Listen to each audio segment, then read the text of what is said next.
Hello friend, जय मलम के साथ welcome back to my mini blog. तो फ्रेंड वीडियो भल लगे लाइक कर देबा, जेन माने मोर चैनल अच्छा सब्सक्राइब करबा के नहीं भूलबा।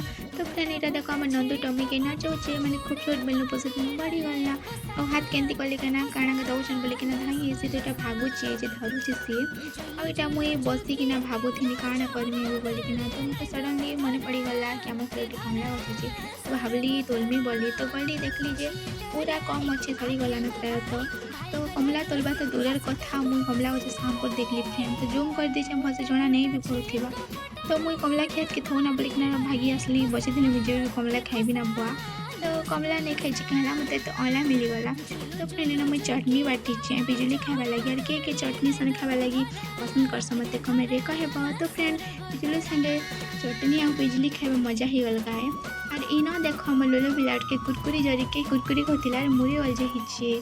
तो बाय बाय।